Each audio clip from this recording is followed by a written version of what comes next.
Nathan, in episode 1, he's in an investigation room. And in the investigation room, he's asked, how do you pick your targets? And he says, I don't pick my targets. I firmly believe that God puts breadcrumbs in front of me. He put up 3 verses over an hour-long talk in 3 completely different books to present his argument, basically like caring for your neighbor. And I'm like, well, that's about this. This is about this. None of this really even correlates. And so that's what people think of is their Bible. Forsake the gathering. It's like, no, that's not at all what it's saying. It's saying that if someone's going to add value to a small group, to a gathering, to church, they need to know and have a foundation. So reading the book alone, having conversations with your creator alone adds a tremendous amount of strengthens your foundation.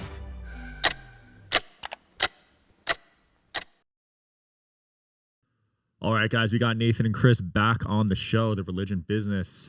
A lot has changed for you guys in the past 2 years, huh? Yeah, a little bit. It officially released, right, as we're filming this? Yeah, the series is out on the religionbusiness.com. We'll be on Amazon in about 6 weeks. Nice. And then we'll go to Apple and Roku TV in about two to 3 months. Amazing. Yeah. It's been beautiful to see where you guys have taken this thing. Because I remember when you first came on, you were kind of just getting started a little bit, right? Yeah. You just started filming it, I think, or wrapped up filming it. Yeah, we were right in the middle of filming at that point. We had a bunch of open investigations. Those are closed now. And the series is out, and it's good. Like, that's Chris. Chris is a salesman, comes from sales, and he always says it's hard to sell a bad product, but we have a really good product. Or Chris can speak to it. Yeah, no, it's phenomenal. A lot of people were expecting it to be some sort of a hit piece. Right. One person said I was expecting a TMZ show, and it's very educational. It's very authentic. Nathan offers olive branches to those that we're call it exposing in this docuseries, and. Oftentimes, people will rightfully just think, oh yeah, this is going to be just a series of hit pieces. And in fact, they were just like, wow, I learned a lot. Nice. There's a lot of history that's in there. And so the first couple episodes loaded with a lot of history, but then there's a lot of action in 3, 4, 5, and 6. And then 7 will just really have you asking yourselves episode 7 a lot of questions. I love it. I can't wait to watch it. Was that the goal at first, to just have a hit piece, I guess, and then as it went on, you found out some other truth? Or No, it was never designed to be a hit piece. Okay. Yeah. It was. We use the word explore. Like, we're exploring these churches and exploring these pastors, because we're not trying to attack them or expose them necessarily. It's just, hey, you're a byproduct of the system, the legal architecture, just like I am, you are, Chris is, and so hey. What are you doing inside this architecture, that could lead to abuse? And so, yeah, it's more of an exploratory show, and I keep an open mind throughout the whole thing, to the point where we end up getting arrested. Nathan, in episode 1, he's in an investigation room. And in the investigation room, he's asked, how do you pick your targets? And he says, I don't pick my targets. I firmly believe that God puts breadcrumbs in front of me. Wow. And, neither one of us are geniuses by any means, but we're smart enough to pick up the breadcrumb in front of us and check it out. And that is the religion business. It was a series of breadcrumbs we believe God gave us throughout this, especially Nathan, and just opened up a lot of deep rabbit holes. Yeah. You guys were having multiple investigations open at the same time, right? Because it got all over the place. Yeah, we had multiple private investigators working on different exploratory journeys, we'll call them. Yeah. Which one stood out to you guys the most out of all of them? Ooh. In the show, we have one investigation per loophole, basically. But the gentleman that had me arrested is, to me, the culmination of the religion business. It's a guy who, his father was a big pastor. He started his own church, watched what his dad did. His general counsel, so the church's lawyer, that lawyer's father was Kenneth Copeland's lawyer.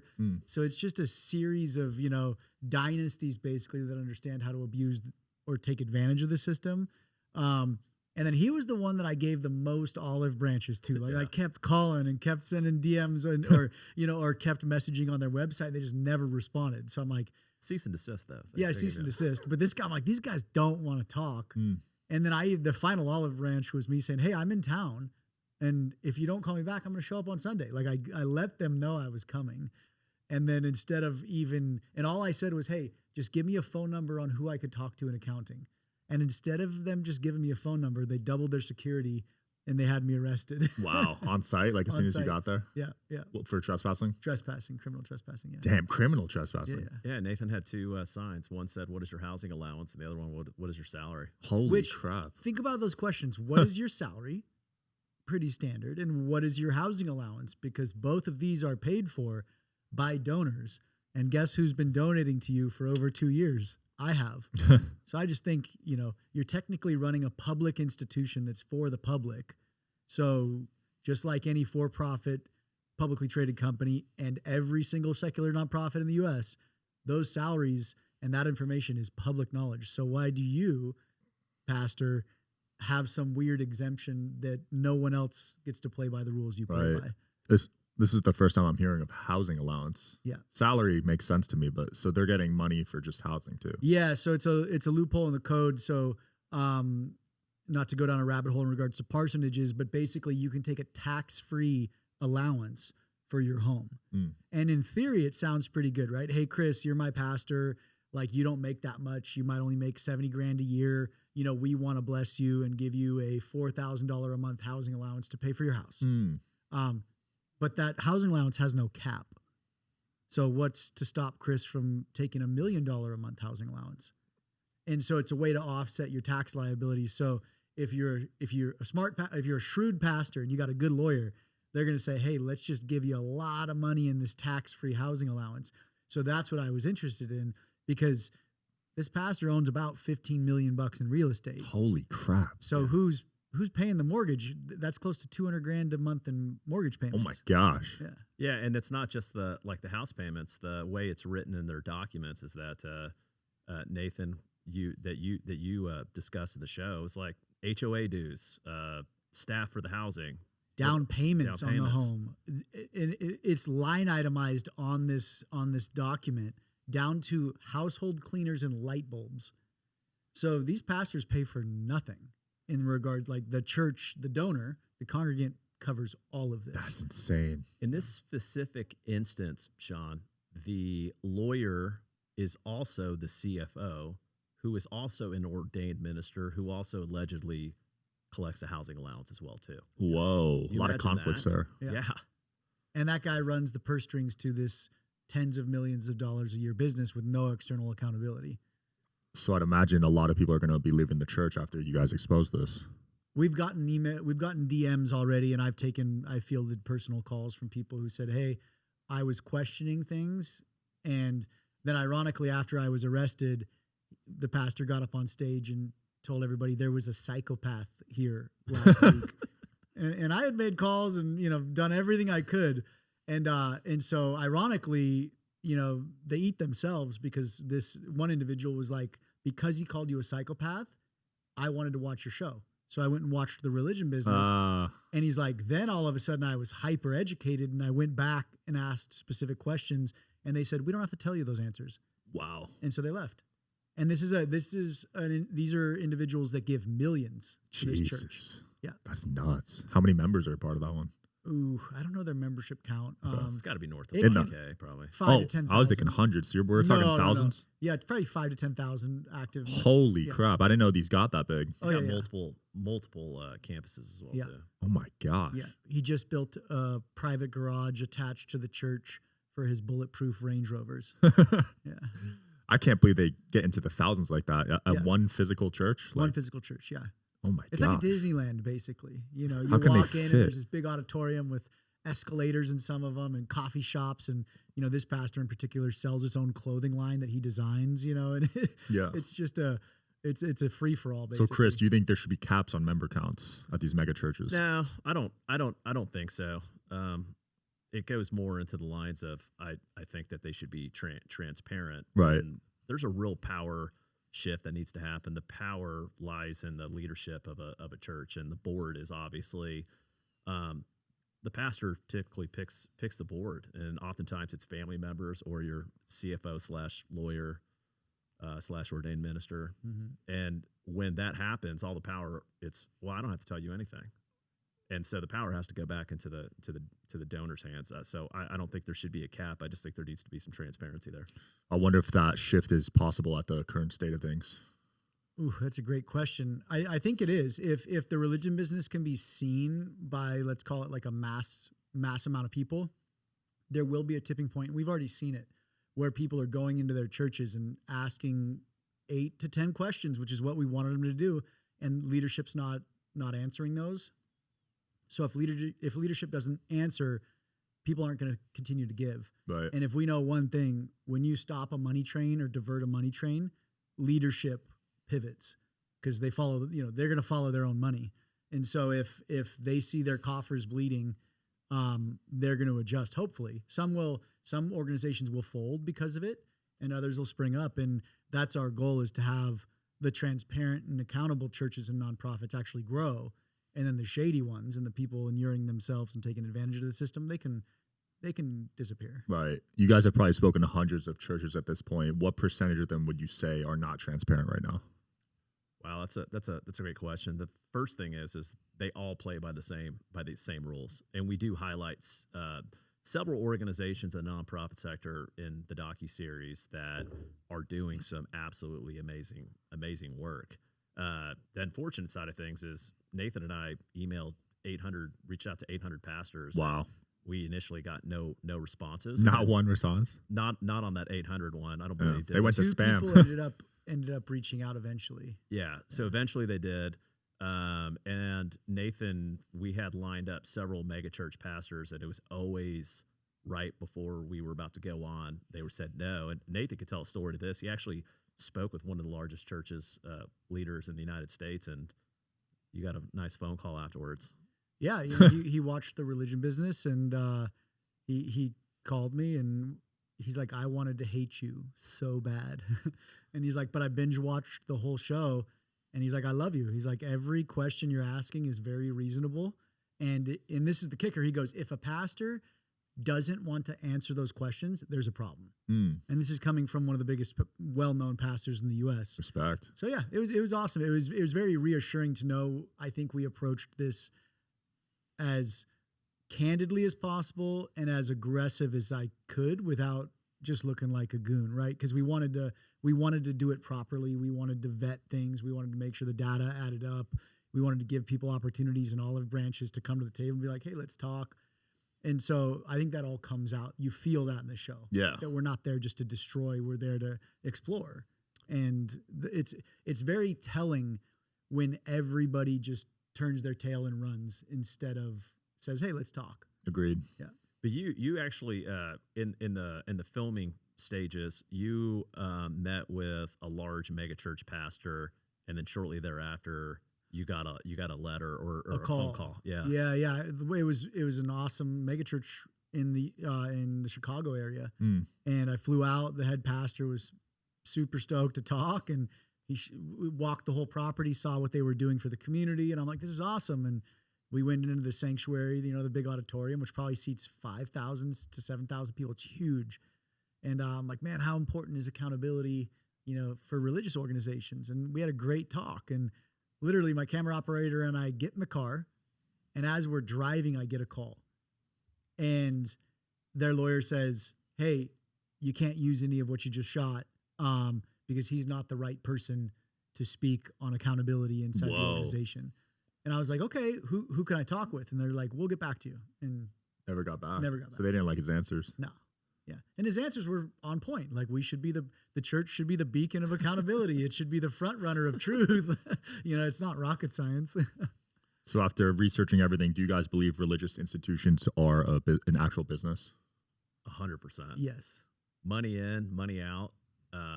It's just they happen to be the one business that doesn't have to turn in any form of documentation or have transparency with anybody, and they're accepting donations like crazy, right? We're talking about $890 billion and growing. Like, the last statistic is about $1 trillion by individual donors. Is that the U.S. or worldwide? Worldwide for Christianity alone, though. So we're not talking about Islam, Judaism, Hinduism, Buddhism. We're just talking about donations specifically to Christian organizations. That's the next film, right? Yeah. Follow the money. So they don't have to report that to the IRS? Like, are you serious? Yeah. So secular nonprofit turns a Form 990 into the IRS. Religious nonprofits don't have to turn anything in. That's There's zero crazy. obligation. So here's what's even crazier. So since there's no legal document that a religious institution can be held to account to, if I'll switch the roles. So I'm the bad guy now. If I'm a church and Chris goes, hey, I want to see your books, I can give him whatever I want. I can doctor those general ledgers. I can dilute it down to a simple pie chart and say, hey, Chris, here's where the money goes. And even if Chris, so let's say Chris has the IRS behind him, and Chris and the IRS say, hey, we want to see the actual data, I could just say, oh, my computer's fine. Shout out to today's sponsor, Quince. As the weather cools, I'm swapping in the pieces that actually gets the job done, that are warm, durable, and built to last. Quince delivers every time with wardrobe staples that'll carry you through the season. They have fall staples that you'll actually want to wear, like the 100% Mongolian cashmere for just $60. They also got classic fit denim and real leather and wool outerwear that looks sharp and holds up. By partnering directly with ethical factories and top artisans, Quince cuts out the middleman to deliver premium quality at half the cost of similar brands. They've really become a go-to across the board. You guys know how I love linen and how I've talked about it on previous episodes. I picked up some linen pants and they feel incredible. The quality is definitely noticeable compared to other brands. Layer up this fall with pieces that feel as good as they look. Go to quince.com/DSH for free shipping on your order and 365-day returns. They're also available in Canada too.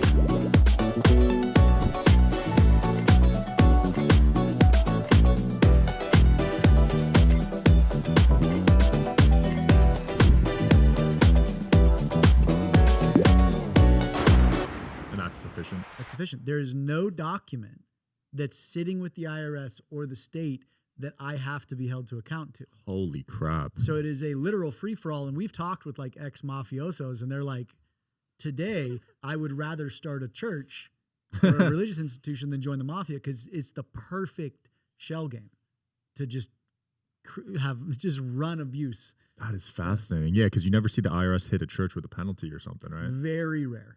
It's very rare, and it's usually when they just need one scapegoat to kind of get someone off their back. Right. Hell's Angels is a church. Are they? Yeah, the motorcycle club. Yeah, they're registered as a church. Whoa. Yeah. When did that happen, or was that from inception? Oh, I don't know the year. We were trying to line up conversations, because I actually want to present the argument in potentially future episodes that Hell's Angels is more of a church than most churches today.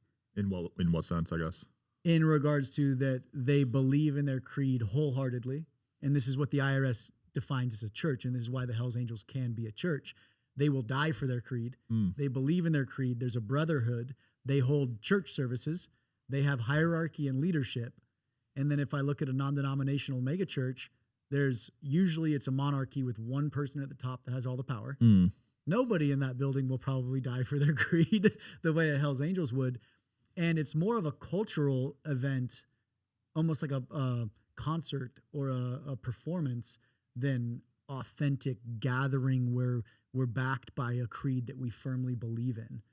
And sadly, a lot of I'm going to paint with a broad brush here, but a lot of my journey, I've realized most quote unquote Christians don't even know the book that they say they believe in. Like they hear a couple, like I went to church on Sunday, or I went to this religious institution on Sunday. He put up 3 verses over an hour-long talk in 3 completely different books to present his argument on basically like caring for your neighbor. And I'm like, well, that's about this. This is about this. None of this really even correlates.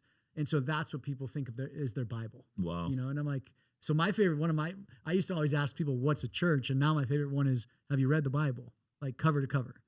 And most people have not. Definitely not. Most people say, oh, I've read parts of it and I've jumped around. And I'm like, well, here's my analogy. What's your favorite movie, Chris?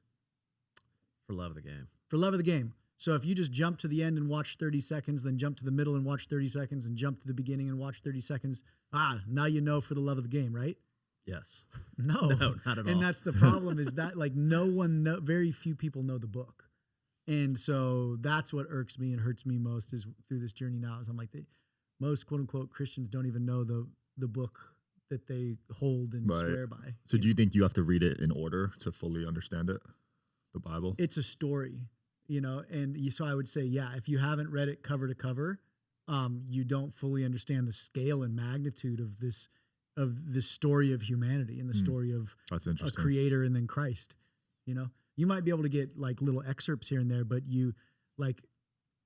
as you read it cover to cover, Like, and this is what I would encourage everybody to do. When I first read it cover to cover, I said, I'm not going to try to learn anything. I'm not going to come at it with a biased lens. I just want to read it for what it is. Right. And all of a sudden it became a history book to me. And then I got really interested in it because I'm like, hey, there's this tribe, there's this family basically. We're called the Israelites, and man, like this is their journey. And then this is the journey of these early prophets calling them back, and kings. Like the story like came almost like Lord of the Rings.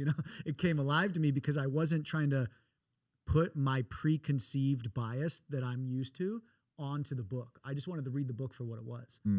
And then the book came alive.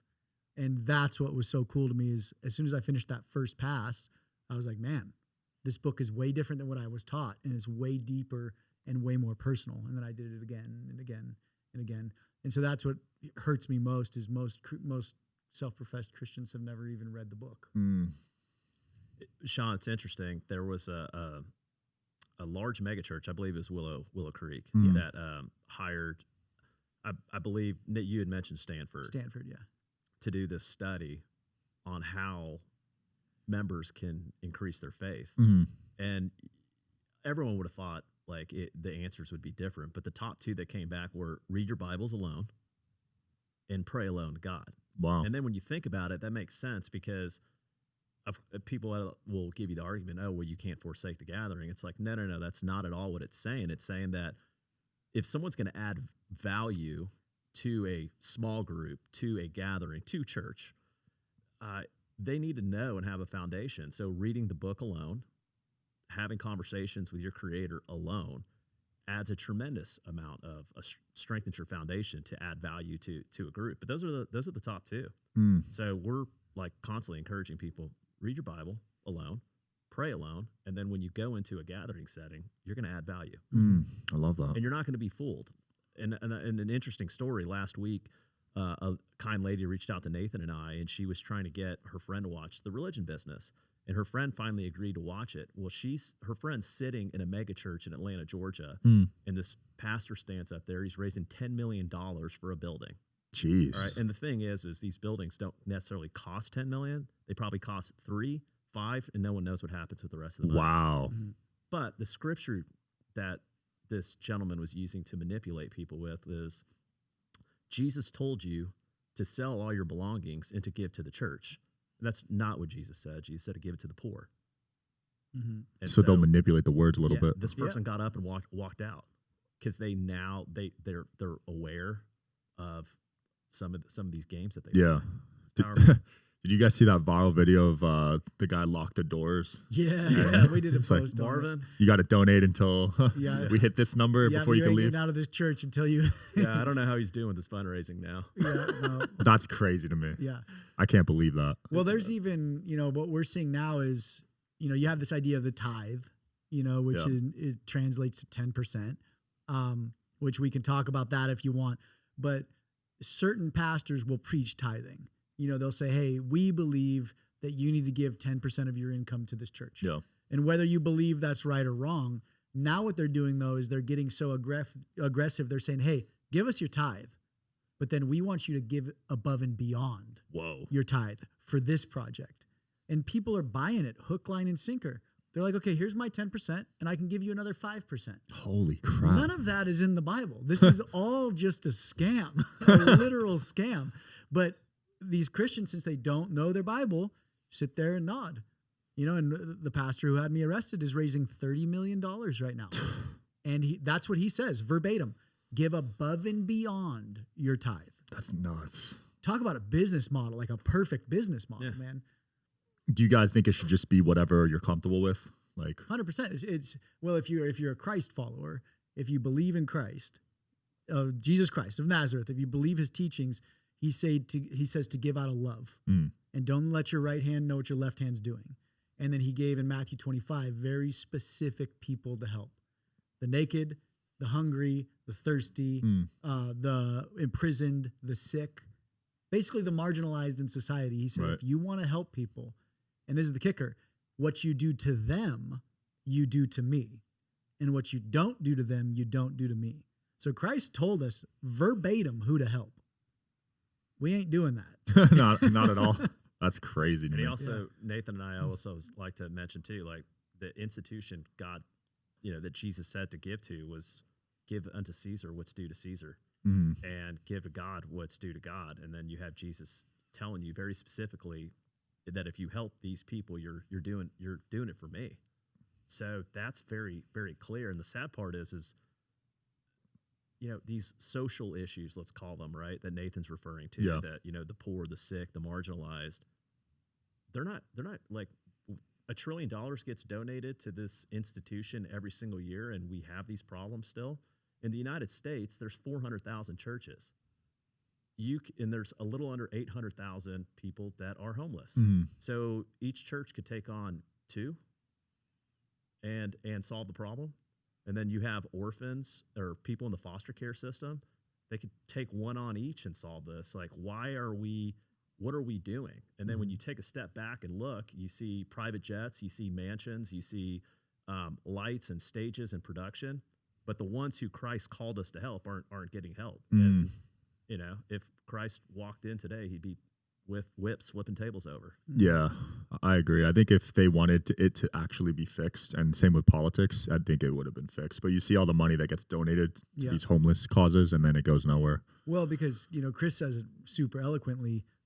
What happens if we solved homelessness? That revenue stream would dry up. People who are making lots of money off that problem, their revenues would dry up. So it's same thing in the medical system.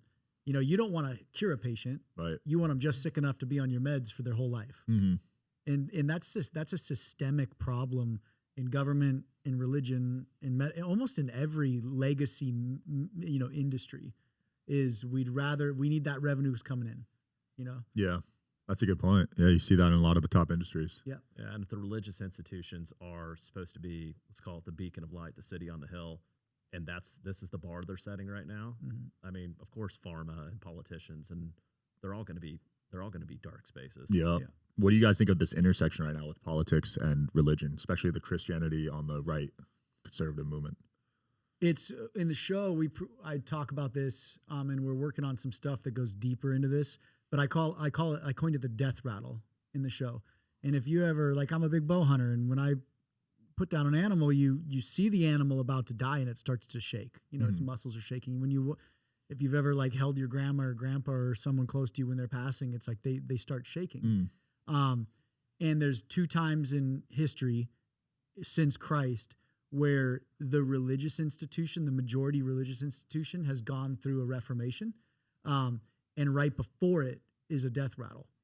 And what that death rattle is it's when the majority religion grabs onto the political power to shove its moral authority down onto the people, because the religion has lost its moral authority for the layman. So now it's like the only place to go is to politics and shove it down. Wow. And so that's what we're seeing right now in DC is, mainstream Christianity has lost its moral compass. It's obsessed with wealth and blessing is what they call it. And so the only thing they can do is grab onto political power and shove it down now. And Paula White's a prime example of that, which is Trump's, faith advisor. Paula White, we have in episode 7, we show her bylaws that every single page is marked confidential. Holy crap. And they have a board of directors. So on paper, it can look like they're a legit company with oversight. But in those bylaws, it states that Paula White has total veto power of every decision made by the board.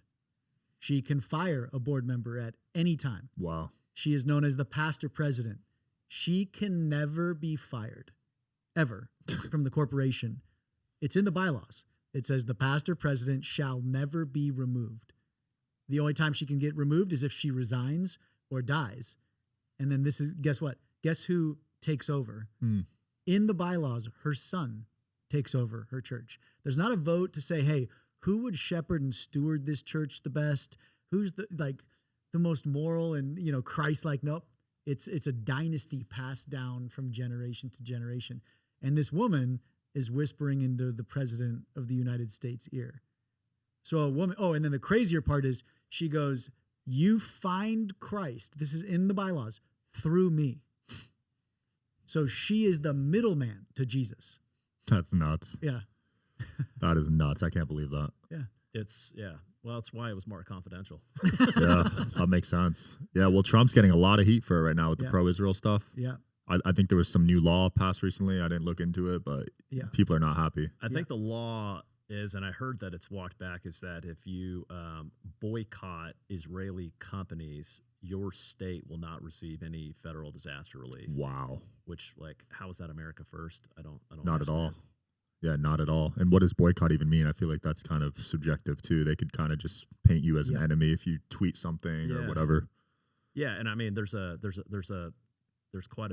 pattern there. I mean, AIPAC is the only lobbying group that represents a foreign nation that doesn't have to register as a foreign entity. Right. And they spend $100 million on this past election. So I'm saying, like, there's a pattern here that's definitely worth exploring. Yeah, the AIPAC influence on Congress blows my mind every time I see the numbers. I think they had I heard this information listening to a podcast, but they talked about they have like a 93% success rate in getting their candidates elected. Yeah. Past election cycle. It's powerful. Money. Yeah. And I think they have a subsidiary one. I want to say it's like UDD, I believe is the name that actually is the one that does because they'll say AIPAC doesn't give money to political candidates, but they have a subsidiary element that does. Yeah. Yeah. I remember growing up in a church setting, it was always apolitical, but now I feel like it's very political. Well, right? And that's the scary part. You know, the Johnson Amendment talks about how, you can't endorse candidates from the pulpit because you have this tax exemption and we don't want you to get like muddied into politics. Well, Trump kind of bypassed that. And now the IRS just came out and said, hey, you can endorse political candidates. Wow. We will not threaten your tax exempt status if you do that. Well, what does that do for a religious institution? Number one, it turns it political, whether it be right or left, right? And then number two, now that church can fundraise for political candidates. Technically, they can start fundraising. So, you know what, Sean, I want you to give your 10%. You're going to tithe to me. Then you're going to give above and beyond to me so we can build this other building. And then now let us kind of help on the political side and give us above and beyond. And we'll sponsor some presidential candidates or some candidates in the local elections that we think should be there. Madness. The church, religious institutions literally become an arm of the government. And I'm going to say it again. This happened during Constantine, and then it happened in the 1500s of the Reformation. Humans, we're not that smart. We think we're smart, but we're not. History is just repeating itself over and over again. History always does, right? Yeah. So all this being said, do you guys believe churches should pay taxes? So this is a fun one because Nathan and I always like to say, well, what is church, right? So religious institutions. Right. So when you take a trip back down the history of our country and how nonprofits got this tax exempt status over 100 years ago, it's this concept that they were going to provide local social capital, that they were going to uplift their local communities, that they were going to provide for that element to bring human flourishing.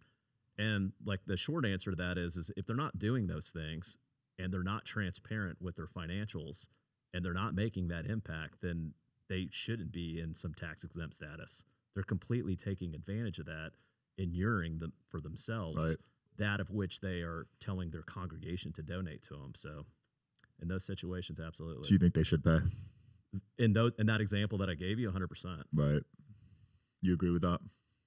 Yeah, I think at the end of the day, yeah, I think there needs to be a new, Philip Hackney in the show calls it a new social contract. And Philip Hackney worked at the IRS for 5 years and oversaw the entire nonprofit sector. Mm-hmm. So like the smartest brain. He's a religious man, and he's saying this system is a disaster. It's old, it's antiquated. Like, a lot of the laws that undergird the system were written in 1913. We're in a techno-driven society now. We have to have laws that can manage that, or people are going to continue to abuse, and the abuse is only skyrocketing. So like we talked about this number in the show, 53 billion is stolen internally by church staff every year. That number was a 2020 number. 2025's number is 92 billion. Oh my God, it doubled? It doubled. Yeah. And it's because there's just more opportunities for abuse, right? Hey, Chris, don't just give your money now. You can give crypto. You know, drop your car off. We'll just take your car. It's like we'll take anything of value, jewelry, land now. Hey, I'm shrewd and I'm a manipulative person. I'm going to go to all my elderly in my community and say, hey, gift your house to the church instead of your kids. Oh my There's gosh. pastors doing this. What? And they will walk in to elderly and have them sign over the deeds to their homes. Holy crap. Yeah. There's straight evil happening, bro. Did you uncover that when you were investigating? We've had a couple people call us on that. There's also a massive network, Christian network on TV that do you know what a permanent life insurance policy is? I'm somewhat familiar. So like it's much higher than a standard life insurance policy, but basically it's a guaranteed payout. Mm-hmm. So if I want my daughter to have $2 million by the time she's 65, I'm going to pay X amount into it. You know, some investment fund is going to invest it, and they guarantee returns. Got it. So over that 65 years of my daughter's life, she'll have $2 million sitting in this account, and it might cost me $800,000 or $700,000 over those 65 years. So what this Christian network does is it finds people that are tight on money that have permanent life insurance policies, and it buys them out from those policies for pennies on the dollar. Whoa. So they'll start paying the premium and cash out, right? So if I only have $200,000 in the fund and I'm dead broke, but I might the payout's $2 million in 30 years, they're going to buy that out for like, let's say $100,000 because they're going to reap $2 million in a couple decades. This Christian TV station has $750 million cash sitting now. Holy crap. Because of this scam. Just from doing that? Just from doing this. Oh my gosh. Yeah. That's insane. Yeah. So people's lives. Yeah. They don't care. They're literally, Christ told us to protect the orphaned, the widowed, the needy, and instead, you know, in the Gospels, they devour widows' houses. That's literally what they're doing. In the name of Christ, they're devouring widows and orphans. Jeez. Yeah. That's probably the worst financial exploitation you guys have seen, I'd imagine. Yeah. That sounds horrific. Ooh, there's a lot that I've uncovered in Real Africa. estate, and that real estate one was pretty bad. Was that the Mormon one? No, this is that's bad too. No, Nathan's best to speak on this one. The one in the Pacific Northwest. Yeah, it's a gentleman that took over his dad's church. Yeah. You know, and his dad, the church had amassed about $100 million in real estate through donor dollars, and he just decided to sell most of it. You know, so he sold about $62 million worth of the real estate, and no one knows where the money went. Whoa. You know, we know he built an app. We know he bought a home in L.A. and then a home in Montecito. You know, the church did. But it's like, where does this money go? And that's a scam too now, is the real estate side of things. Because I can find a church, either become the pastor, and like, let's say that church, the building's paid off. Well, I'm just going to take another loan out on the building because I want to do this over here. And the next generation of churchgoers is going to bankroll that building for me. So you're literally just passing down real estate, and then it's a revolving line of credit, basically, because the next generation is just going to continue to pay it down. That is nuts. That's Justin Bieber's pastor. Oh, I heard of him. Yeah. He got exposed already, didn't he? Judah Smith, a little bit. Not, Yeah, I remember reading about him, and he got exposed for something a few years ago. yeah, and we gave him an olive branch. I was like, dude, I want you to be a part of this. Like, come help lead the reform. Like, you can say you're young enough. You can say, hey, I was raised in this system, but the system's broken. Right. Like, we need accountability. And he just sicked his lawyer on me instead of wanting to talk. I know. I've been trying to get a debate with you guys with the pastor for months. Yeah. We've struck out multiple times now. We had someone rescheduled twice already, right? Yeah. I know. Yeah, it's just it's really simple, right? From the pulpit, you can speak Christ all day long. You could say these nice messages about being kind to your neighbor and being a good human and a good father and a good mother, whatever. That's good. That's semi in line with Christ. But then your business model runs in total opposition to that. Right. Your business model is dark and shady and it's authoritarian. And when people ask you questions, you say, you didn't know that. So that's the problem, is if they sat across from me, they could not debate the topic, because we can talk all day long about how amazing Christ is, but then let's talk about how your system and institution emulates Christ, and they wouldn't be able to. So that's why I feel like no one will talk. Because as soon as they say, hey, we do a lot of good stuff, Nathan, I'm going to say, okay, show me the data. And they're going to put that little pie chart in front of me, and I'll go, well, this doesn't make any sense. Let me see what this is. And they're going to be like, well, no one asks for that, Nathan. You know? And I'm going to say, well, in every other business they do. And so it's just through precedent, the system is so dark and corrupt that if you sit across from me, and again, to that megachurch pastor's comment, I'm going to ask you very reasonable questions and you're not going to be able to answer them because your whole model it's a house of cards and it's just going to fall apart. I'd love to see a P&L of one of these mega churches. Because 100%. it's really just salaries and I guess the real estate. What other costs do they have? Oof, they got a lot. So about 44 cents of every dollar given goes to salaries, which is extremely high. About 24 cents of every dollar given goes to buildings. Okay. So there's about a quarter left that goes to what they call ministries. So this could be private planes. This could be car allowances, housing allowances, clothing allowances, cell phones. This could be the kids programs that they do in the church. This could be the coffee shop. Since there's no definitions, like let's talk about line items on a P&L, or like what's a line item? A line item on a P&L, like salaries, insurance, travel. On the revenue side, I mean, it's going to be, depending on how they run their books, but it's going to be their main revenue sources, right? So it'd be donations. They have a radio station, if they have books that they're selling. And on the expense side, like whenever I do my taxes, I have to mark gas, right. Insurance, like you get so granular. But on the church front, you just lump anything that's not salaries and businesses just kind of into this pile and you call it ministry and it's a slush fund. It's literally just a slush fund. So a church can have a pie chart up on screen and their budget's $20 million a year. And they're going to go, okay, 40% of our budget or 35% of our budget went to ministry. And you're like, well, what is that? Is that the steak dinners or is that actually helping the orphan, the widowed, the marginalized, the needy, Yeah. And Nathan, the other numbers that were in that where 6% gets stolen internally by church staff. And then the other 6% number is what goes to like actual global mission impact. Actually leaves. And it's debatable because the way the system is now, I mean, they scoop up other nonprofits, other for-profit type businesses, and then they're able to put them as an association or an auxiliary because they are registered as a church. Then they're able to do basically mergers and acquisitions by pulling transparent organizations into non-transparent status. And then after that, you don't know. So this 6 cents out of every dollar that would go to global impact, like you have no idea like how many middlemen per se are in that. We have so many middlemen in everything that the dilution is so large for impact. Right. Yeah. And this is why you guys started the Broken Shepherds app, right? 100%. Yeah. So that's an app of the churches that are doing things right. So what Nathan and I did so in Nathan's exploration of the nonprofit sector, he discovered 10 loopholes, right? Like housing allowance is one, salary, and the craziness of line items, right? So we do ask for a P&L on this. So we pulled in the 1.9 million nonprofits in the United States into our database.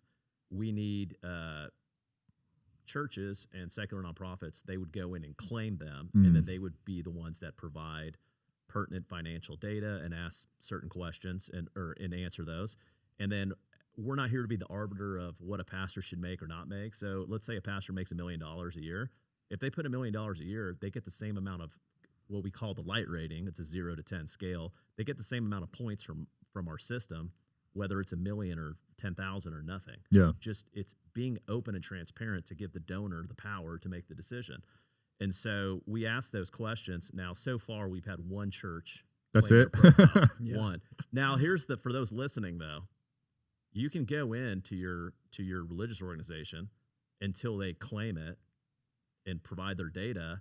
It'll be an unverified number, but you can go in and start entering known data that you have. If you know what your pastor's salary is, go in there and edit and put that in there. You know their revenue, go ahead and do that. You know any of their other information, do that. But we do ask for a P&L. We do ask for a balance sheet, and it gives people the opportunity to have a good idea of what type of impact they have. It's a great idea. It reminds me of this app called Seed Oil Scout. Have you guys heard of that app? Yes, it tracks the seed oils. Yeah, but at first it was like you said, like users would go in, ask them if they use them. But now restaurants, because the app got so popular, restaurants are self-reporting if they use seed oils or not. And it's helping their foot traffic. Yeah, that's basically what our goal is it's a self-accountability system that allows, again, it's democracy at its finest. It's if you love America, you should love this app because it's giving power to the donor, to the common man and woman walking into these businesses, into these churches and nonprofits saying, hey, I fund this, like, let us know what you're doing with the money. Right. We want to support you. I'll be honest. I don't go to church right now, but like if I had an app like that and I could see all this stuff, I might go back. Yeah. You know what I mean? Yeah. And then the cool part is it ranks based off of the light rating, like Chris was saying. So it's not about how much money you have. It's not about how good your marketing is. It's about how accountable you are with your money. Right. I love that. So the one that claimed, I want to say, is actually a home church. Okay. Because that's something that's spreading. It's called Vision USA. So shout out Vision USA for being the first to step up and claim their profile and want to be transparent with. Shout out to them. That would be more my vibe, I think, a home church setting than a big ass church. That's the direction I've been going. I've been exploring that. I've been dropping in on small groups, and I went and did a home church session on Sunday. I dropped in on one, and I'm doing another one on Thursday. And nice. It's really cool. I mean, you really get to know the people that are there, and it's interesting because they're helping develop these people to a level of spiritual maturity that they then could go and grow out of that phase of learning and seeing what that's like, and then they go off and minister to a couple people, and then do home church with them, and then lift them up, and then they go out and it spreads. And to me, that's a very beautiful thing. Love it. What's the next focus for you guys now that this thing is out? Are you doing a bunch of premieres in cities now? Yeah, we're doing screenings around the U.S. We're looking for venues. We're trying to find a sustainable model where we can just do the grassroots movement. Every time we do a screening, people love the show, and the conversations are just incredible. And nice. And we've been, social media is not our friend, so to speak, in regards to this message, because they generate a lot of money off ad revenue from churches. And so it's a grassroots movement. And we know the story needs to be told from the reaction we get from our community in the thousands of people that have watched the show so far. So yeah, we're pounding the pavement there. We're not done with, we're continuing to shoot. Like I'm a film producer. Still going? So there's some big overarching stories that I always say, you can't feed a baby meat. And so we consider episodes 1 through 7, it's milk, because we removed a lot of stuff because people wouldn't even think it was real. Yeah. And I'm talking about from like verified gun running on private jets from Israel and drug running from the Middle East on pastors' planes. Jeez. To money drops in the Cayman Islands to murder, like outright murder. We have it all. But I wanted to put it in the show. And as Chris and I were talking, it would almost have seemed too fanciful, for lack of a better term, And so we took a lot of that out. And so there's a lot of story left to be told. Respect for doing that, first of all, because I think you're right. People need to digest it slowly, right? Yeah. Or else you'll be a conspiracy theorist. Yeah. So I think you build up this momentum now and then build the trust with people first. Then you can start doing what Candace Owens does and getting a little crazy with it. Yeah. She definitely is. Yeah. Well, guys, it's been a pleasure. Where can people watch this and support you guys? TheReligionBusiness.com. That's where you can watch it. And again, in about I'd say the second half of September, it'll be on Amazon, and then in Q4 you'll start to see it on Roku, Apple TV, and YouTube. And follow us on Instagram at Religion Business, or just type in The Religion Business. Yeah, perfect. Every other platform is kind of axed us at this point. So. Yeah. IG's the last one. IG's Zuck. Shout out to Zuckerberg. Come Same on, with boy. me. That's my biggest one. Yeah. Everywhere else I have issues. Yeah. Well, thanks for watching, guys. Check them out. Support them. Peace. I hope you guys are enjoying the show. Please don't forget to like and subscribe. It helps the show a lot with the algorithm. Thank you.